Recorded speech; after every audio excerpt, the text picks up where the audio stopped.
Hello guys! Hello Pisces! Welcome dito sa aking channel, Kapalaran 888. Welcome! Alamin natin guys kung anong messages, vibration, gabay, energy para sa lahat ng Pisces. So, this is general reading. So, pwede nating malaman kung ano yung gusto mong sabihin sa atin ng ating mga gabay. So, we need to parang open our intuition. Okay. Pisces, ang first card mo ngayon ay 38, 8, 9, 10, 11, and family room. So, sinasabi ng bara sa'yo na nakafocus ka sa iyong pamilya, sa iyong tahanan. So, maybe your focus is in your household, parang ganon. Love life, asawa, boyfriend, girlfriend, kalibin partner, bahay, lupa, sasakyan, kayamanan, parang ganon, renovation, new house, new career, and busy yung ibang Pisces dito. Okay? So, meron na Pisces na minamanifest kayo diba? So, sinasabi ng barahan na marami kang minamanifest sa buhay. 8, 9, 10, 11. So, sobrang busy ka. Sobrang workaholic. Ang Pisces na to ay napaka-workaholic niya because kailangan niyang gawin kung ano yung dapat gawin. Okay? Ang Pisces na to ay parang nagtatrabaho sa gabi, nagtatrabaho sa umaga, or posibleng abala talaga siya. It's either business or talagang empleyado siya. Or kung nasan ka man, kahit delikado magtrabaho sa gabi, so chill ka lang. And nakikita ko sir dito na ang rason kung bakit ka porsigido na magtrabaho or porsigido ka na gawin kung ano yung ginagawa mo sa ngayon is because marami kang plano. So, like for example dito, yung toil and labor na to is pwedeng nakatira ka sa bansa or sa lugar na sobrang napaka-unsafe niya. Diba? Magtrabaho, pwedeng yung makatrabaho, mga lalaki, kung babae ka, kung lalaki ka naman, medyo hindi ka kampante sa mga trabaho or sa katrabaho mo or sa trabahong ginagawa mo. But, because of your motivation, ang motivation mo dito is makuha kung ano yung wishes ng buong pamilya. Maibigay sa buong pamilya. Like, magkaroon ng bahay, sasakyan, negosyo, financial freedom. Parang ganun. Okay? So, yun. Pisces, I hope na nakuha mo yung energy. So, sa mga Pisces na sobrang abala, sa mga Pisces na nakafocus para sa kanilang goals, sa kanilang dreams, para sa family, sinasabi ng barasa nyo dyan na just keep going. Okay? Keep going lang. Okay, so let's check. Second deck tayo, Pisces. Ano ba ang mensahe? Ano ba yung message? Ano ba yung guidance? Eto saan siya na guys kasi nowadays medyo nag-reread ako. Medyo natatagalan minsan kasi meron akong inaasikaso. Okay, so abala tayo. Okay, so first card natin is the Six of Wands. Wow, victory and success siya, Pisces. And Four of Cups. Oh, diba? Wow, ang ganda. Next is Page of Pentacles.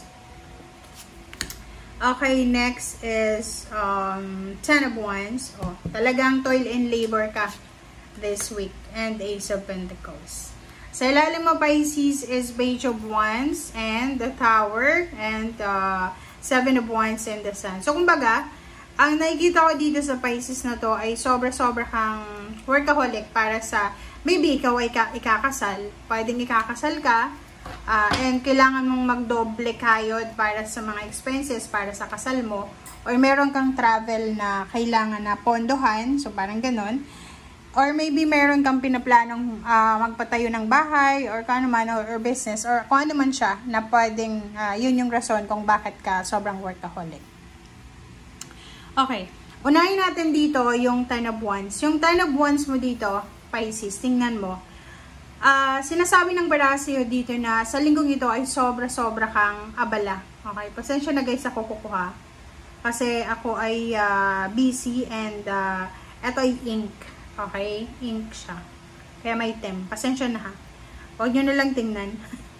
Okay, yung 10 of Wands ay, this is parang ano kung ginagawa mo sa ngayon. Sobrang abala, sobrang busy, overworking, overanalyzing, marami kang ginagawa sa ngayon.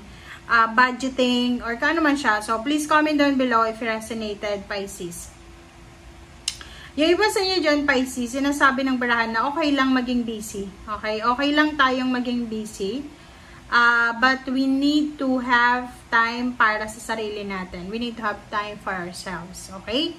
So, ibig sabihin, para maiwasan yung stress or anything na hindi maganda, sinasabi ng baraha sa inyo dito na kinakailangan yung magpahinga paminsan-minsan.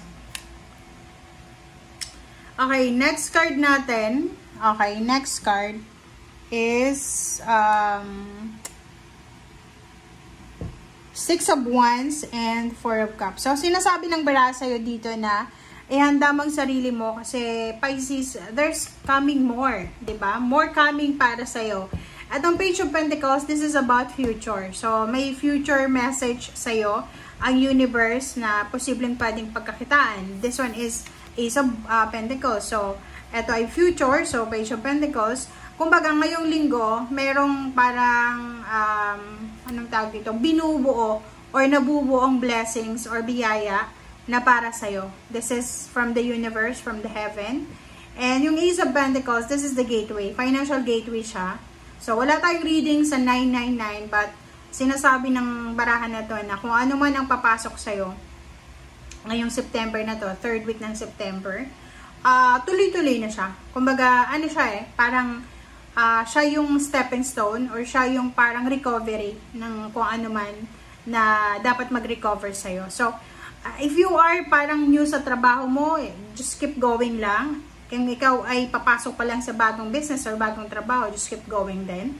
And yung Ace of Pentacles, this is hope, diba? Kasi pag meron tayo na natatanggap na new beginning, especially sa usaping pera, nakakaramdam tayo ng pag-asa. So, eto, talagang pag-asa to para sa'yo. Okay?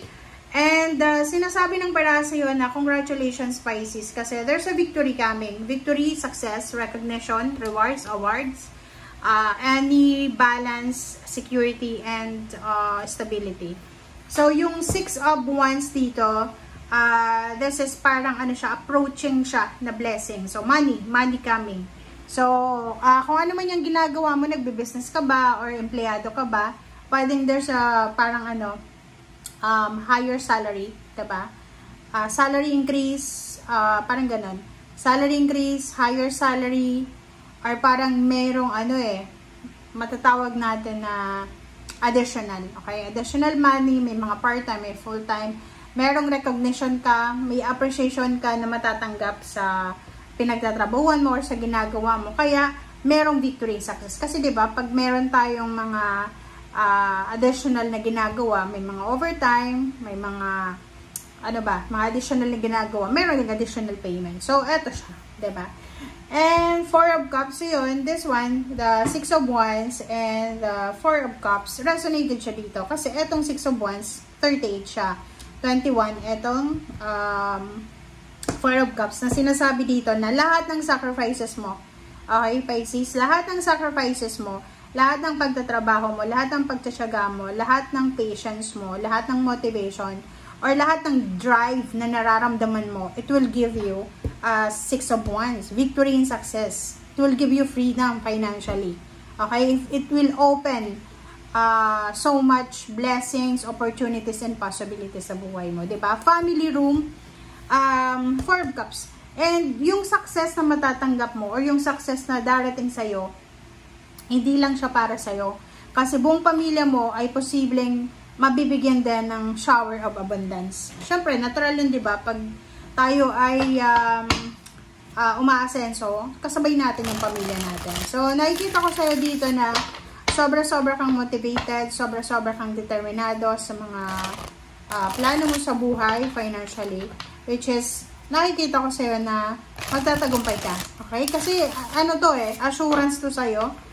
Assurance siya na kung ano man ang ginagawa mong mahirap na parang malaalipin ka na sa pagtatrabaho, yung pagod, yung puyat, okay lang yan. Kasi, magtatagumpay ka naman. There's parang outcome, positive outcome. And family room, sinasabi na ito ay para sa pamilya mo. Okay? Para sa pamilya mo, para sa mahal mo sa buhay, Pisces.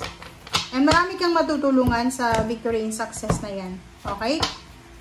Alright. So, Four of Pentacles and the Wheel of Fortune. So, nakikita ko rin sa'yo dito na simula ngayong linggo, sinasabi ng bara sa'yo dito na may good news na parating para sa'yo na pwedeng magpabago sa takbo ng iyong financial. Sa pananalapi mo siya. So, yung Wheel of Fortune na andyan, yung Prince of Swords na andyan, and Ace of Pentacles, double Ace of Pentacles. So, ibig sabihin niya, tingnan mo.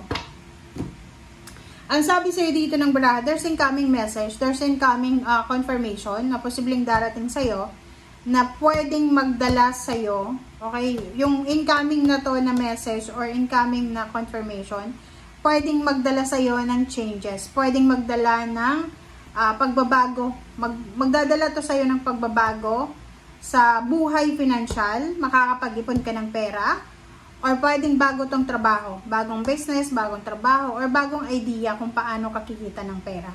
So, nakikita ko sa'yo ngayon, ang message ng baraha ngayong linggong ito is all about money, about family. So, kung nakaresonate ka, kunin mo na siya as message, as guidance para sa'yo.